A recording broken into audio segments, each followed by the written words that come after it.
Topic आज है जो हमारे पास है यूनिट सेल। फर्स्ट ईयर की फिजिक्स के अंदर ये भी बड़ा ही ज़्यादा इम्पोर्टेंट टॉपिक है। तो समझते हैं कि यूनिट सेल हमारे पास क्या होता है जी। Crystalline solid consist of three dimensional pattern that repeat itself over and over again. This smallest three dimensional basic structure is called unit cell. हम कहते हैं कि यूनिट सेल बेसिकली एक ऐसा क्रिस्टलाइन सॉलिड है जो थ्री डायमेंशनल पैटर्न होता है और यही पैटर्न बार बार अपने आप को रिपीट करके एक बड़ा सॉलिड बना देता है। तो सिंपली किसी भी सॉलिड का जो बिल्डिंग ब्लॉक होता है जो बार बार अपने आप को रिपीट करता है तो आपके पास एक कंप्लीट बड़ा सॉलिड बन जाता है। उसी बिल्डिंग ब्लॉक को बेसिकली हम यूनिट सेल कहते हैं। मिसाल के तौर पर अगर आप लोगों ने एक कमरे की कंस्ट्रक्शन करनी है तो आपको बहुत सारी ईंटें रिक्वायर्ड होती है ना। लेकिन वो बहुत सारी ईंटें जोड़ते रहते हैं तो उनके पास एक पूरा का पूरा कमरा बन जाता है। तो वो जो सिंगल एक ईंट होती है जो बार बार आप जोड़ते हैं तो कभी कभी पूरा कमरा बनता है। उस सिंगल एक ईंट को आप यूनिट सेल के साथ इंटीग्रेट करते हैं। So actually this is the three-dimensional pattern which repeat itself over and over again. बार बार आपने आपको रिपीट करना है तो आप लोगों के पास एक कंप्लीट जो है ना वो सॉलिड मटेरियल बन जाता है। तो वो जो चीज़ बार बार अपने आपको रिपीट कर रही होती है उसी को मेरे बेटे हम कह देते हैं यूनिट सेल। हम अगर कुछ यहाँ पर देखें तो मेरे सामने मैंने यूनिट सेल की पिक्चर जो है वो डिस्प्ले भी की है। आप देख सकती हैं कि हमारे पास ये एक यूनिट सेल है, ठीक है। और ये किसका यूनिट सेल है कि हमारे पास बेसिकली सोडियम क्लोराइड है। अब यहाँ पर देखें तो हमारे पास यहाँ पर एक ये मैंने बनाया हुआ यूनिट सेल। अब ये यूनिट सेल बहुत सारे आपस में रिपीट हो रहे हैं, आपस में जुड़ गए। तो उनके जुड़ने की वजह से हमारे पास एक पूरा का पूरा सोडियम क्लोराइड की क्रिस्टल बन जाएगी हमारे पास। तो इस तरह के जो छोटे छोटे क्यूब्स होते हैं जो बार बार अपने आप को रिपीट कर करके एक बड़ा मटीरियल बना सके, इस तरह के छोटे छोटे क्यूब्स को हम लोग यूनिट सेल से फिर इंडिकेट करते हैं। So it is actually three-dimensional pattern which repeat itself over and over again ताकि वो एक बड़ी से बड़ी क्रिस्टल जो है बना सके हमारे पास। तो इसको हम यूनिट सेल कह देते हैं। यूनिट सेल की याद रखें कुछ प्रॉपर्टीज भी हमारे पास होती हैं। जिसकी पहली प्रॉपर्टी होती है कि unit cell has all the characteristic of all the crystal. अगर आप किसी एक यूनिट सेल की कर लेना तो याद रखिएगा वही कैरेक्टरिस्टिक हमेशा सारी की सारी क्रिस्टल की भी होती है। ऐसा नहीं होता कि क्रिस्टल की हमारे पास कुछ और कैरेक्टरिस्टिक्स होंगी और यूनिट सेल की हमारे पास कुछ और होंगी। अगर आप जस्ट एक यूनिट सेल को स्टडी कर लें तो आप इसकी मदद से पूरे के पूरे क्रिस्टल की या पूरे के पूरे मटेरियल की प्रॉपर्टीज का आइडिया लगा सकते हैं। इसकी वजह ये होती है कि पूरा का पूरा मटेरियल इसी टाइप के यूनिट सेल से बार बार मिलकर बना होता है। तो अगर आप एक यूनिट सेल की प्रॉपर्टी को स्टडी कर लें तो याद रखिएगा वही प्रॉपर्टी पूरे के पूरे सॉलिड के पास भी। So unit cell has all the characteristics of the whole crystal. Unit cell has three sides for a space letter A, B, C having three angles alpha, beta and gamma. आपको पहले बता चुका हूँ कि unit cell है ये actual में three dimensional pattern होता है। तो अगर ये थ्री डायमेंशनल पैटर्न है तो उसके पास ऑटोमेटिकली तीन साइड्स होंगी और तीन एंगल्स होंगे। यहाँ पर आप देख सकते हैं कि हमारे पास एक की साइड हम लोग एक साथ इंडिकेट कर रहे हैं, एक साइड को हम लोग बी के साथ इंडिकेट कर रहे हैं और एक साइड को हम लोग सी के साथ इंडिकेट कर रहे हैं। इसी तरीके से इसके पास तीन एंगल्स भी हैं, अल्फा, बीटा और गैमा। अगर आप साइड ए और बी के दरमियान में देखेंगे ना तो एंगल गैमा बनेगा। बी और सी के दरमियान में देखेंगे तो एंगल अल्फा बनेगा। ए और सी के दरमियान में देखेंगे तो बीटा बनेगा। मतलब अगर साइड ए और सी है तो एंगल हमेशा बीटा की रिस्पेक्ट से बन रहा है। अगर साइड ए और बी है एंगल हमेशा गैमा की रिस्पेक्ट से बन रहा होगा। सिमिलरली अगर एंगल बी और साइड बी और सी है तो एंगल इसके लिए हमेशा अल्फा का बन रहा होगा। तो एक यूनिट सेल के पास तीन साइड्स होती हैं और तीन एंगल्स होती हैं। याद रखिएगा इन तीनों साइड्स और तीनों एंगल्स की रिस्पेक्ट से ही हम यूनिट सेल्स की डिफरेंट जो है ना वो शेप्स वगैरह बनाते हैं। कुछ यूनिट सेल्स ऐसे होते हैं जिनकी ये साइड्स एंगल एक जैसी होती हैं, कुछ के डिफरेंट होते हैं। तो इसी बेस के ऊपर हम यूनिट सेल्स को जो है वो डिफरेंट कह सकते हैं कि उसकी डिफरेंट टाइप्स के अंदर हम इसको डिवाइड कर देते हैं। So these are the property of unit cell. उसके बाद बेसिस हमारे पास एक चीज होती है जी, द एटम्स मॉलिक्यूल्स और ions which make the crystal are called basis and are arranged in a regular manner. कहते हैं कि याद रखिएगा किसी भी क्रिस्टल को बनाने के लिए जो एटम्स या आयंस रिक्वायर्ड होती हैं वो बेसिकली बेसिस कहलाती हैं। मिसाल के तौर पर अगर आपने सोडियम क्लोराइड की क्रिस्टल बनानी है तो आपको सोडियम रिक्वायर्ड है और क्लोरीन रिक्वायर्ड है। ये सोडियम और क्लोरीन आपस में जुड़ते हैं तो हमारे पास सोडियम क्लोराइड बनता है ना। तो इसके अंदर याद रखिएगा सोडियम और क्लोरीन ये दोनों बेसिस हैं।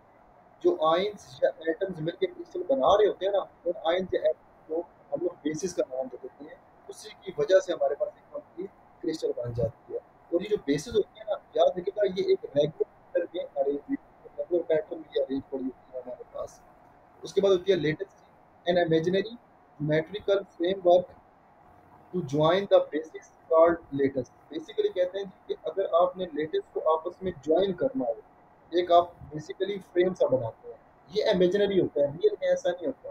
तो ये जो इमेजिनरी फ्रेम आप लोग बना रहे होते हैं, इस फ्रेम पूरे को आप लोग नाम दे देते हैं, लेटेस्ट का नाम दे देते हैं। फॉर एग्जाम्पल अगर आप यहाँ पर देखें तो एक यूनिट सेल है, इसके कॉर्नर पर ये 4 ब्लैक डॉट्स लगे हुए हैं, टॉप पर भी, और 4 ब्लैक डॉट लगे हुए हैं इसके बॉटम पर भी। ये जो ब्लैक डॉट हमारे पास लगे हुए हैं, ये खाली जगह है, ठीक है, जिनको बोलते हैं लेटेस्ट पॉइंट्स। अब उसके बाद हम क्या करते हैं, इन्हीं के ऊपर हम सोडियम एक पॉइंट के ऊपर रख देंगे, दूसरे पॉइंट पर हम जाके क्लोरीन रख देंगे, तो ये हमारे पास फिर बेसिस बन जाएगी, ठीक है। उसके अलावा अगर आप देखें तो यहाँ पर बहुत सारी बेसिस को या लेटेस्ट पॉइंट्स को आपस में जोड़कर एक क्यूब सा बनाया गया है। ये जो फ्रेम वर्क यहाँ पे बनाया क्यूबिकल, ये जो फ्रेम से बना हुआ है हमारे पास, इसी फ्रेम को लोग नाम दे देते हैं लेटेस्ट का, ठीक है। लेटेस्ट पॉइंट्स वो वाले पॉइंट्स होते हैं जहाँ पर बेसिस को रखा जाता है। अब लेटेस्ट पॉइंट सिंपल चेयर समझ लें कि जिनके ऊपर आगे सोडियम ने, क्लोरीन ने या दूसरे एटम के आए जो क्रिस्टल को बना रखे हैं, वो जहाँ पर आगे स्टे करते हैं, उन स्टेइंग पॉइंट्स को लेटेस्ट पॉइंट्स बोलते हैं। जब बहुत सारे लेटेस्ट पॉइंट्स को ज्वाइन करते हैं, तो ये फिर हमारे पास सिंपल एक लेटेस्ट बन जाती है, और बहुत सारी स्ट्रिंग्स हमारे पास एक यूनिट सेल को फिर इंडिकेट कर रहे होते हैं हमारे पास।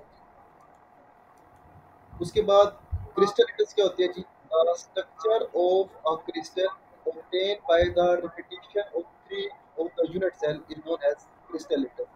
बहुत सारे यूनिट सेल्स जब आपस में जुड़ते हैं बार बार अपने आप को रिपीट करके, तो याद रखिएगा वो एक बड़ा जो न्यू स्ट्रक्चर बनाती है, उसको हम नाम दे देते हैं क्रिस्टल लेटस का नाम देते हैं। बहुत सारे यूनिट सेल जुड़ेंगे तो हमारे पास एक क्रिस्टल लेटस बनेगी। इस चीज़ को याद रखिएगा जी। टाइप्स ऑफ यूनिट सेल, याद रखिएगा हमारे पास डिफरेंट टाइप्स होती हैं। सबसे सिंपल जो हमारे पास अब होती है सिंपल क्यूबिक। अब सिंपल क्यूबिक ऐसी टाइप होती है जिसके कॉर्नर पर जस्ट एटम्स पड़े होते हैं। अगर आप यहाँ पर देखेंगे ना, तो मैंने क्यूब सा बनाया हुआ है, इसके कॉर्नर पर 4 येलो कलर की बोल्स हमारे पास पड़ी हुई है, जो बेसिकली सिंपल क्यूबिक को रिप्रेजेंट कर रही होती है हमारे पास, ठीक है। तो इसके 4 कॉर्नर तरफ हमारे पास बोल्स पड़ी होती हैं। So each sorry 8 atoms at each corner. अगर आप इसके कॉर्नर्स पर देखेंगे तो आपको जस्ट एटम नजर आएंगे, इसके अलावा आपको एटम जो है वो नजर नहीं आ रहे होते। एक दूसरी होती है हमारे पास बॉडी सेंट्रेड क्यूबिक, ये भी हमारे पास एक यूनिट सेल है।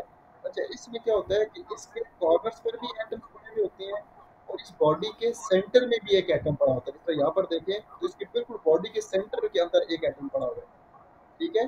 तो जो हमारे पास 4 तो कॉर्नर पे है ही है, हर कॉर्नर पर हमारा अगर देखें तो आपको एटम नजर आएंगे, लेकिन एक पिंक बॉल आपको इसके बिल्कुल सेंटर में नजर आ रही होगी। तो अगर इस तरह की अरेंजमेंट एटम को ना यूनिट सेल की अगर हमारे पास हो, तो ये फिर बॉडी सेंट्रेड क्यूबिक को रिप्रेजेंट करता है, जिसको हम बीसीसी कहते हैं। So 8 atoms at each corner, one atom at the center of the body. Body के सेंटर में एक एटम हमेशा पाया जाता है जी। जो थर्ड टाइप हमारे पास है वो होती है फेस सेंटर्ड क्यूबिक, जिसको आप एफसीसी के नाम से भी जानते हैं।